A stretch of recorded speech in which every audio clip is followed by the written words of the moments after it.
Good evening, everyone. I want to welcome you to our Sueur City Council meeting dated July 8, 2024. At this time, we'll call the meeting to order. We'll begin with a pledge of allegiance. I pledge allegiance to the flag of the United States of America and to the republic for which it stands, one nation, under God, indivisible, with liberty and justice for all. Council members, you were all presented with your packets over the weekend. If you had time to look it over, reach out with any questions. This time, I will entertain your motions to approve tonight's agenda. So moved. Thank you, Councilmember Sullivan. Second. Seconded by Councilmember Swanberg.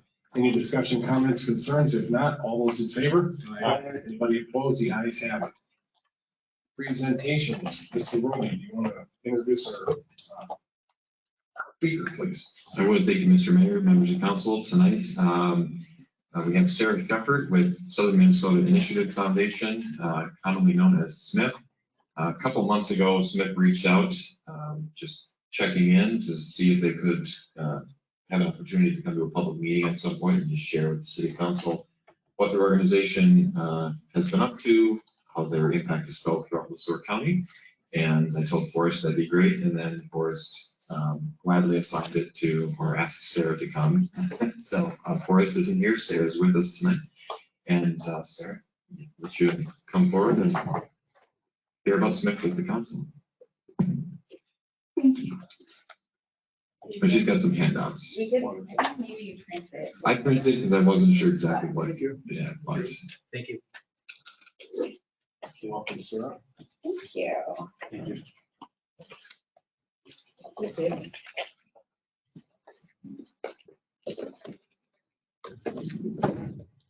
Thank you so much for having us this evening. Like you said, I'm Sueur Shepherd. I work on the community vitality team at Southern Minnesota Initiative Foundation. And we like to come on out, and especially in the summertime, to visit all of our cities and counties, because the cities and counties across our 20-county region are some of our biggest funders. So we like to make contact with all of you, let you know what we've been doing in the region, and give you an update and answer any questions about our work. So in Sueur County, do you have PowerPoint that you want me to follow, or? No, you could just go ahead. Okay. So in Sueur County, this fact sheet that we have put together, you can see that for every dollar that is invested in Smith, we on average give back about $20 into Sueur County. And you can see some of the work that we do. There's some highlights on the back. Smith focuses on 3 main focus areas. So all of our work is focused on early childhood, small towns, and entrepreneurship. Some examples of the work that we've done in the last few years just in the city of Sueur are that for our literacy grant, which is a grant that focuses on getting books into the homes of children ages birth to age 8. The Sueur Henderson Public School received 1,500 books in 2022. Sueur Henderson Preschool and ECFE received another 250 books in 2023. Sueur Henderson Public School and ECFE in 2024 also received another 100 books in English and 20 in Spanish in 2024. There was COVID relief region-wide in Sueur County of $485,000 that came through Smith. And then we did grant 3 business loans in Sueur, the city of Sueur. Bennett Pharmaceuticals, 2021, Johnny's Smokin' Barbecue in 2021, and I guess Bennett Pharmaceuticals had 2 loans. We also granted a small town grant for the legacy fund of the Sueur Rotary. Anybody's familiar with that project? Our small town grant is opening up again this month. This grant is specifically for towns, 10,000 population of 10,000 and under. So if you know of any projects, your town qualifies. And we love to see projects that for this particular grant are a collaboration of people in town working together, trying to get things done. Those are $10,000 up to $10,000 grants. And you can find more information on our website, but that grant round will be opening up, I think next week, sometime this month, I think around July 15th. We also have another small town grant opportunity coming that's for more capital projects, more physical things like playground equipment, more of the physical things, where this small town grant is more for the projects, like a welcome initiative. Last year, Dundas, for example, did Oktoberfest, that kind of project. So there's two different options, and both of those grants are for small towns under 10,000 population. So those are just some things we've done in Sueur in the last couple of years. Is there any questions about any of that? Anybody? I just have a question on that. Second grade, you spoke of, when does that one open up?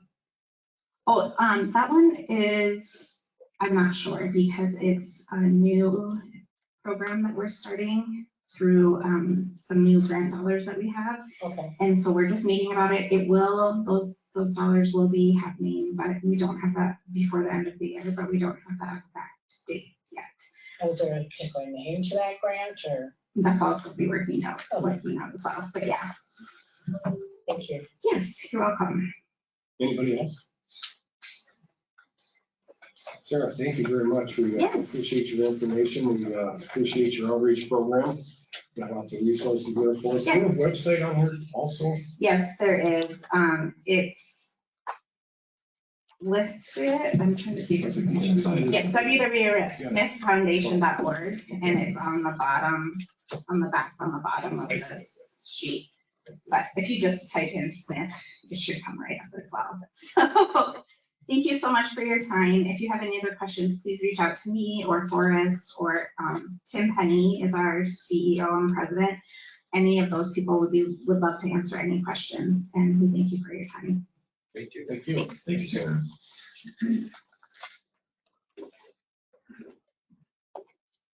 Moving on to consent agenda.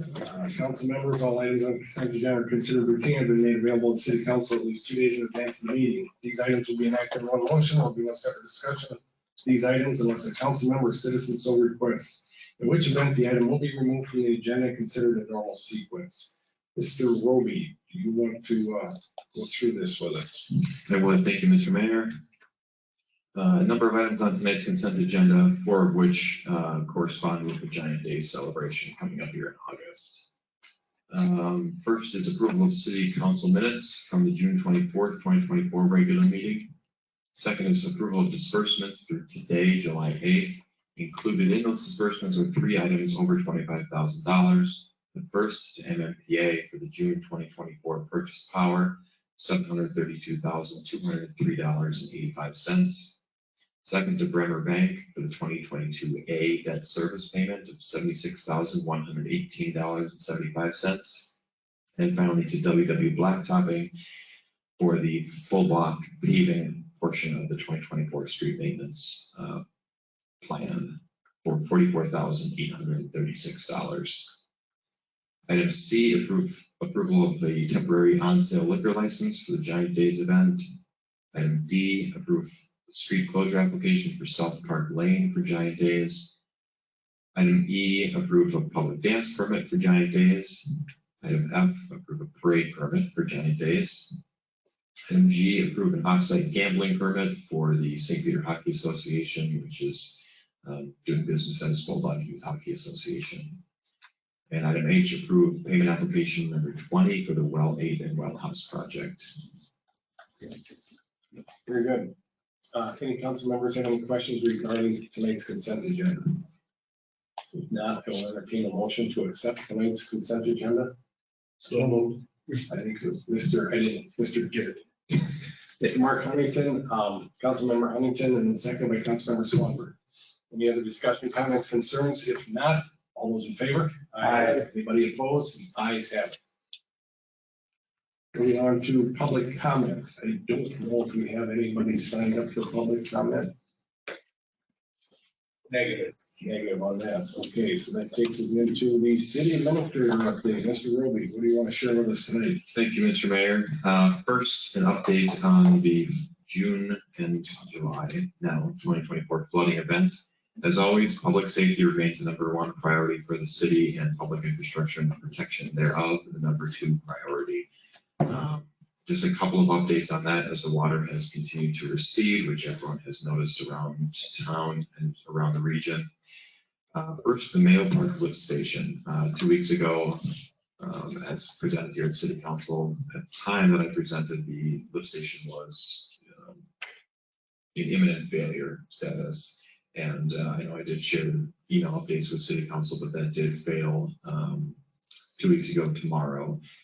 By the end of the day, that Tuesday, the bypass was in place. It is working as expected. The water, wastewater departments, public works, and police department are rounding on the pumps effectively 24/7. They'll do checks to make sure the pumps are doing what they're supposed to be doing. The generators have enough fuel.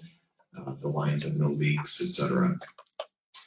Contractors were on site today with our public services crews to begin their full assessment of the lift station itself. So until the lift station has been fully assessed, and I'll receive a briefing on that tomorrow morning from Foster. The contractors were on site most of the day today, evaluating the entirety of the lift station, from the foundation to the control panels, to the electric supply, to the pumping, to the piping, to the seals, every component of it, to give a full assessment of it, to try to bring that, see what our options are for bringing that lift station back online. And the bypass will be in place until we can successfully restore operations of the lift station. Those of you who have gone north out of town on Facade 22 notice there's still a bump in the road from where we carved open the asphalt on 22.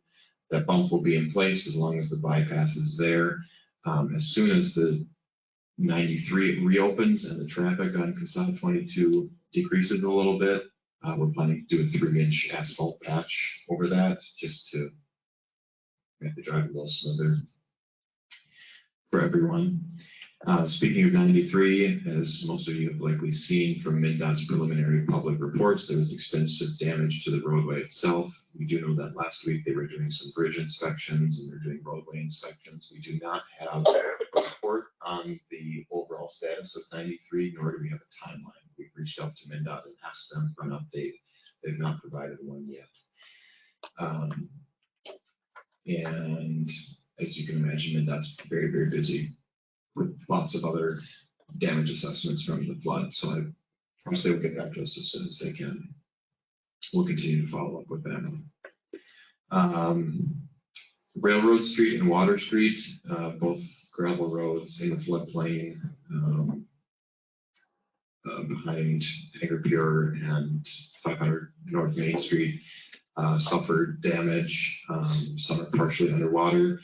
Those are still closed to the public and will remain closed for at least 20 days. That's per FPCA. So anytime the water in the river, whether there's a lift station failure or it's just flooding in general, that water is considered contaminated because of everything it can pick up along the way. And so per FPCA, those roads, along with Mayo Park and River Park, will be closed for a minimum of 20 days after the water has receded. And then we'll evaluate, we'll assess River Park and Mayo Park for damages. And we continue to track all the work and expenses that go into the effort to recover. But kudos to the city team. It's phenomenal teamwork, making sure that the public is safe. We did call a lot of people off the bridge, but other than that, no immediate public safety concerns. When Sarah was presenting, she talked about the small town grant, the grant that the Rotary Foundation received. And if I'm not mistaken, that's a $10,000 grant for the downtown walking tour, which the Lions and Rotary have been working on for some time now. I actually have a meeting with them later this week. I'm on the subcommittee now. There's one representative from the Lions, one from the Rotary, Becky Pollock from the Nye Center, and me, maybe someone else, to work with the business that will be designing the signs and determining how many signs there will be, And the city's commitment to this is not directly financial, it is to help with the placement of the signs and then the cleaning of the signs and shoveling around them if we need to, clearing snow, things like that. So we'll be working on that. So, and the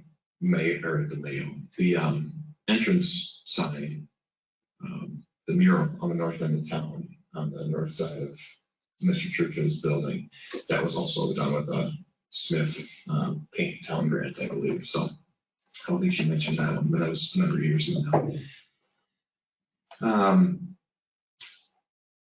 This Wednesday, Fox 9 doing their town ball tour. They will be at Bruce Frank Field, starting at 4 o'clock. The gates open. There's a 5:15 Senior Legion game, and then followed by an honor guard at 7:15, and then the Braves take on the Gaylord Islanders at 7:30. So I hope to see a really good turnout from the community that day. Very exciting. I know staff have been working with the Fox 9 crew. They met last week, late the week before, with Fox 9 crews to talk logistics. Where can they get internet? Where can they get power? So we're going to patch them into one of the switches in the community center, making sure everything is ready to go.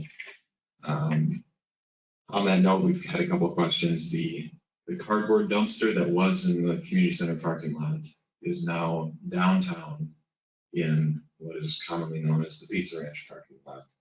Part of that is to free up some extra parking for those who are brave enough to park close to the field. And part of it is just to make the presentation of the field look a little bit nicer in anticipation of the Fox 9 crew arriving Wednesday to set up. And for live broadcast, so that's very exciting.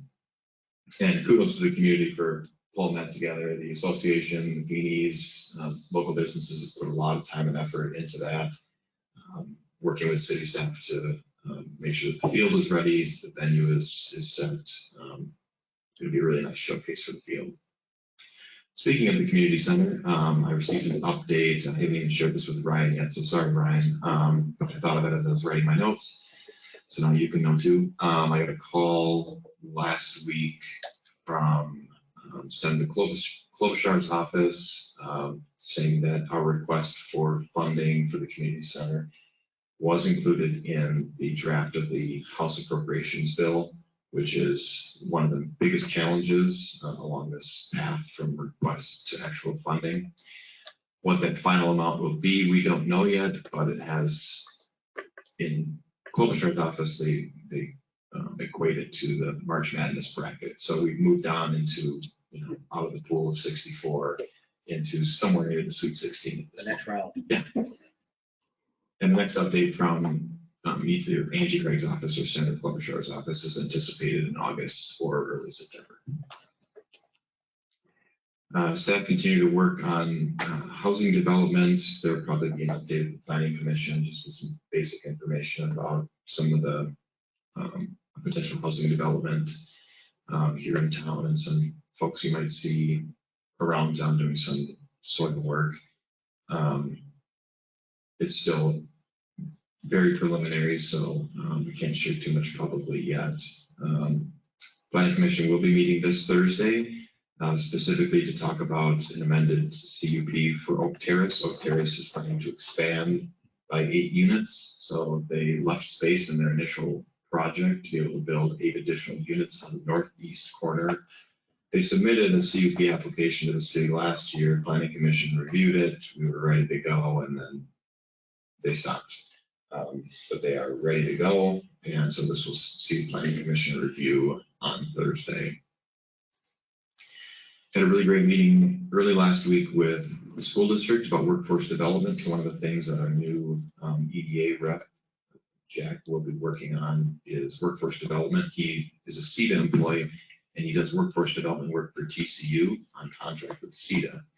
And the Osage School District has had a workforce development coordinator in the past, partnering with other school districts. They haven't had one for about 3 years now, I think 3 or 4 years. And because Jack is doing this work elsewhere, we thought it might be a good opportunity for the EDA to get into some of that business and make connections with local employers and the school district. Because a fair number of our graduates go immediately into the workforce, and if we can prepare them to be trained in fields that are well-paying and here in the community, we can keep moving around. Next week, I have a chamber meeting. You all should have received an invitation from MMPA. Their annual meeting, which is not open to the public, is July 23rd, but you should have received invitations for the after party at the escape room. Next meeting is July 22nd, and that's all I have for tonight. Oh, and the PBC will be meeting Friday at 9. Thank you. Thank you. I have a question. Please. On the lift station. And I concur with the city folks and yourself, just a phenomenal job. But on the lift station, like they did with the electric box out on 93, is it considered that you could physically lift it up in the air so that if this happens again, it won't be, I don't know if you can do that, but is that on the table? I would say that's very much on the table, whether we lift it up or move it to another location that's less prone, like further up Forest Prairie, for example, in the 500-year floodplain, and lift it up a little bit, or if we leave it in the exact location, do we consider putting in a permanent bypass as part of the project? Part of this will be, as we evaluate all the options, will be when we apply for FEMA money, for the response and all of those expense here, will be us asking FEMA potentially, hey, if we move this right now, it might save some expense in the future, and we may never have to make a claim again if we can move this up another 20 feet, for example. And if they say yes, and that's fundable, that makes sense. So that's part of the evaluation right now, because presumably the equipment in the lift station has at least been damaged. Some of it may be beyond repair. So while we're in business of digging it all out and replacing it, what we will be evaluating, what can we do either at the current location or maybe at another location near Mayo Park to try to keep this from happening again. I will say that what we learned after the lift station failed was that most of the water, there was water coming up from inside the lift station as much as there was water coming in from outside. So you can see there's a berm, a concrete berm around there with landscape block. And there was water coming in there, but plenty of it, even if we had stopped it from coming in on the sides, it was still coming in from the bottom. So lifting it up would do it good. Maybe not necessarily, but we knew some of the control panels were already probably, we actually talked about it earlier this year with some of the controls, if you recall the SCADA controls project that we're working on right now. We had hoped to snap onto this project, lifting up the controls at that lift station in particular, not knowing that the water would quite get this high, but so the controls will have to be lifted regardless. What's the best way to engineer that? The engineers will be considering all those options. Thank you. Thank you. Good questions. Good question. Anybody else have any questions? If not, thank you, Mr. Romy, for your update.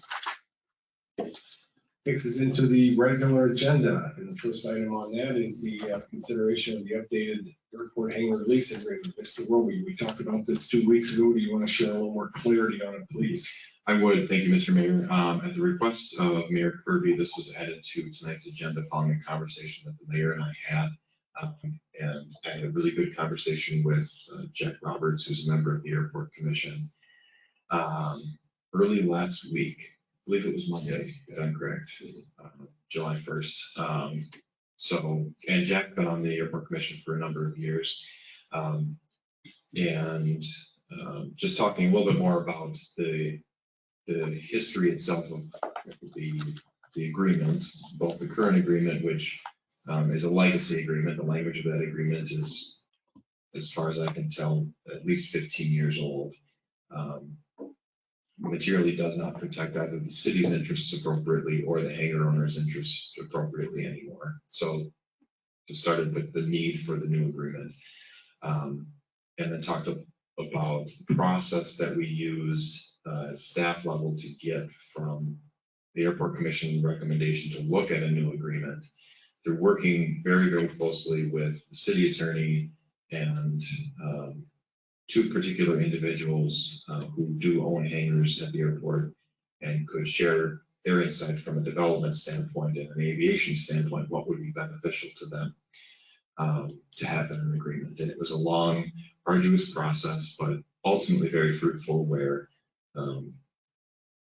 at a staff level, I felt very strongly that we had an agreement ready to go to the airport commission for the commission to consider that would ultimately protect all of the city's interests and liabilities, cover all of their responsibilities, also allow both current hangar owners and also future builders of hangars enough security so that they could invest $200,000, $300,000, $400,000, $500,000 into their properties. Because their biggest concern is sinking potentially $500,000 into a piece of leased property that they might only have for 20 years. And so, for example, the airport commission recommendation to allow to change the proposed agreement in front of council from a renewal option, which is what the current agreement calls for at the end of the term, to an option to renegotiate for the hangar owners is somewhat of a risk to hangar owners. I don't think that ultimately the benefit to the city is, we don't want to turn the screws on the hangar owners. We want to encourage development. We want to establish good partnerships with them. And we don't want to put them in a position where they may not want to build because they see at the end of 20 years, the city could say, we're raising your rent XYZ, we're putting these rules in because all you get is the right to renegotiate instead of a renewal under similar terms. So I think again, we had a really good conversation, and the challenge is the airport commission only meets quarterly, and we've been without an updated agreement since January of 2023. And so there's a lot of interest from the hangar owners who have property out there, and also from the city standpoint and an operations standpoint, to get an agreement in place as quickly as possible. And I feel very strongly that we have the right people at the table with the right interests in place to make this happen. So the Mayor Kirby's request, this was replaced on the agenda for council consideration. The airport commission, I do appreciate their input, their discussion. Ultimately, the airport commission's recommendation is what it is. And I don't know, Mayor Kirby is. From my conversations with Mr. Roberts and Mr. Roby, I think it would be more detrimental to the community, to the airport, and to the commission to wait much longer. They meet every 3 months. And I think with the pulse I got from Mr. Roberts, that they'd like to move ahead with this agreement. So I think it's fair to say we should act on this tonight. So anybody have any questions on this? I also had a conversation with Jack, and he answered all the questions that I had, so my concerns are gone also. Very good. Anybody else? If not, I'll entertain a motion to approve the final draft of the airport ground lease agreement as presented. So moved. Thank you, Mr. Sullivan. Second. Seconded by Councilmember Schleter. Any other discussion, comments, concerns? If not, all those in favor? Anybody opposed? The ayes have it. Thank you. Appreciate that. Moving on to agenda item 8B, that'd be ordinance 607, second and final reading. Mr. Roby. Thank you, Mr. Mayor. On your agenda, this appears as both 8B and 8BA, two separate actions for one item. The same can be said of 8C and 8CA coming up next. So at the last meeting, City Council waived the first reading of ordinance 607, which deals with our floodplain ordinance. Tonight, the ordinance language has remained unchanged, and council is asked to conduct or waive the second final reading. Should City Council vote in favor of conducting or waiving the second and final reading, I would ask City Council to consider Resolution R 2024-038, which would approve a summary publication. So per state statute, the ordinance, we have to publish the ordinance in the official newspaper. Both ordinance 607, in particular ordinance 607, but also ordinance 608 are rather lengthy. And as much as I'm sure our friends at the Henderson Independent would love the revenue, I don't know that it's necessary. So City Council can statutorily publish a summary of the ordinance in the newspaper, and then we have a copy of the ordinance in City Hall if anyone wants to read the whole thing. And can that ordinance be found online somewhere if somebody wishes to read the whole thing? Yes, they'll be able to find it both in the agenda here, but then ultimately it will be in American Publishing in our online city code. Very good. Any other questions for our city administrator?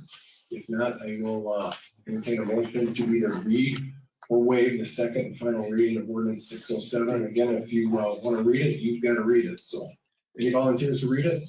I'll make a motion to waive the second and final reading of ordinance Thank 607. you, Councilmember Swanberg. Second. Seconded, Councilmember Tui. We'll give it to you. Any other discussion, comments, concerns? If not, all those in favor? Anybody opposed? Thank you, Butch. And then can we move right into the motion to adopt resolution R 2024-038, approving the summary publication of ordinance 607. So moved. Thank you, Councilmember Sullivan. Seconded, Councilmember Tui. Any discussion, comments, concerns? If not, all those in favor? Anybody opposed? The ayes have it. Moving on to ordinance 608, second final reading. Thank you, Mr. Mayor. As I mentioned, similar format here, asking City Council to conduct or waive the second and final reading of ordinance 608, which, as you recall, addresses the business or B districts in the city's zoning ordinance. Planning Commission reviewed quite extensively the language in the existing business zoning ordinance and recommended ordinance 608 for City Council approval. City Council waived the first reading at the June 24th meeting.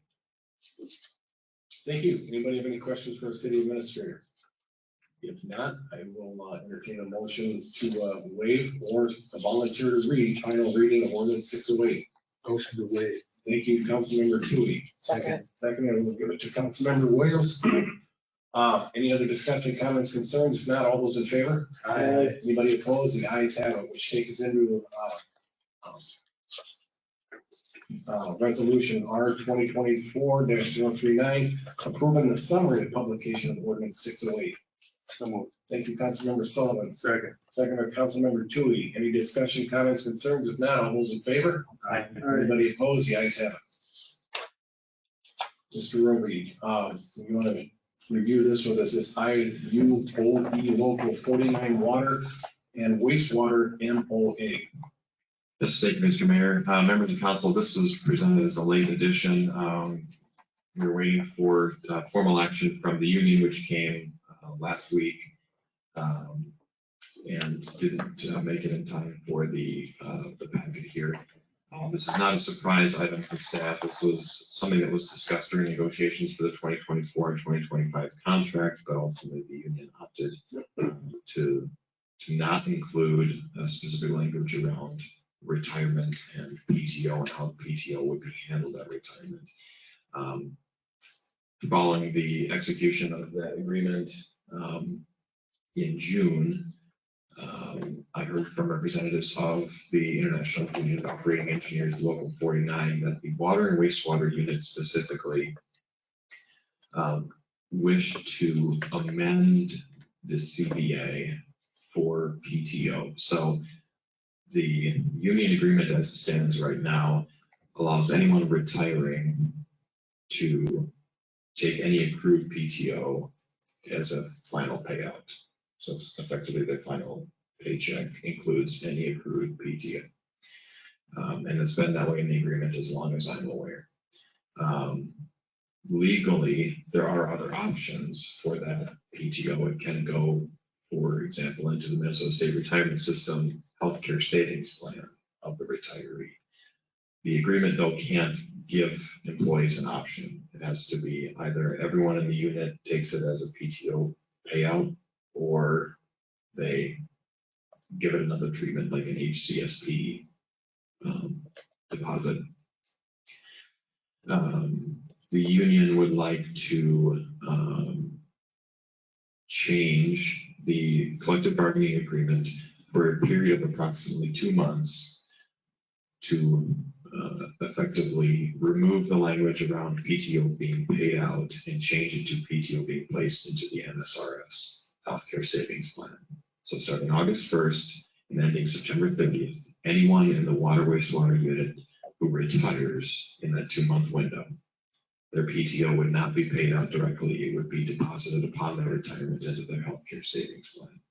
Starting on October 1st, this would sunset and it would go back to PTO being paid out. Why? For 2 months, I don't get it. That's what I was gonna ask the same question. This is to kind of accommodate the We're work. anticipating the retirement For one individual? of an individual from the That water wants and it? wastewater department. Would prefer Wow. a deposit of funds into the HCSP versus a payment. Which this isn't, if we went with this switch, it wouldn't be for 2 months, it wouldn't cost the city anything. Correct. Except for costs, they go work outside the negotiating window and have this drafted by our attorneys. Yes. Didn't, correct me if I'm wrong, but with the 49ers, didn't they want to split into individual bargaining units? Negotiation, yeah. So theoretically, we could see this come back in 6 weeks with this group as opposed to that group. And again, for this group, In theory, we could, yes. I don't, in practice, I don't anticipate it. right, but we're making an accommodation for an individual who is under contract. Correct. Wow, One which, why? Well, you save a lot on tax money. Well, no, but you end up having to pay for it. What if you take your savings money out for anything other than savings, you still gotta pay tax on Right, but you gotta use it or lose it, is that not correct? Your Well, PTO No, the health savings, savings. but that's usually a tax-free. Right, but if you don't, at least when I was working, if you had that, it's the same thing, and you didn't spend it in that calendar period. No. I think they brought variations to Oh, it, it does? yeah. in the retirement system, it stays there Okay. in perpetuity. And you can use it on eligible expenses. Yeah. Until you disappear. Yes. You can't put any more in after a certain age, but Okay. you can. But is this, I guess my question is, are we setting any precedent here?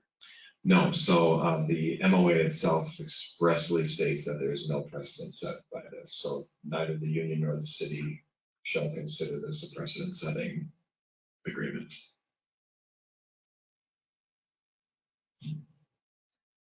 Until someone challenges it. Yeah. Right, Okay, exactly. So it goes to an arbitrator and they're like, well, you did this. That's my point. Yeah. And it becomes, I mean, it happens more often than any of us want to admit. I mean, it's I see it all the time in these states. I mean, we can put whatever we want in there legally and then an arbitrator's gonna say, but you did it 3 months ago. And why wouldn't they have put that in there in the beginning? Eh. I mean, but it was just negotiated, what, in June? We passed it? There are some data privacy reasons why it changed that I can't speak to. Either what I can say is that this is the recommendation of the water wastewater department and me. What is it, run it by the city attorney? Oh, yes, this was drafted by the city attorney. And he was okay, or she was okay with it? Okay. Does anybody else have anything? I'm kind of listening here, I'm just kind of taking it in, so. It's a very unique Yeah, Yeah, I mean, proposal. it really is. this PTO One time, person. this paid time I off, don't, are we talking weeks, months? For this individual, is it, I mean, he's not gonna lose it either way, he'll either get it paid out or he'll get it in his health savings for that, correct? Correct. The difference is gonna be in the tax. Correct. right. Yeah, it's pre-tax dollars that go into the health. It's PTO and pay out it as soon as taxes that pay out. Right. So any other discussion, comments? Otherwise, I'm gonna ask for a motion to approve the MOA with IUOE Local 49 as presented. So moved. Thank you, Councilmember Swanberg. Second. Seconded by Councilmember Schleer. Any other discussion, comments, concerns? If not, all those in favor? Aye. Aye. Anybody opposed? Aye. We have one nay, that's Councilmember Sullivan for the record. The ayes have it. Moving on to reports of items of appreciation.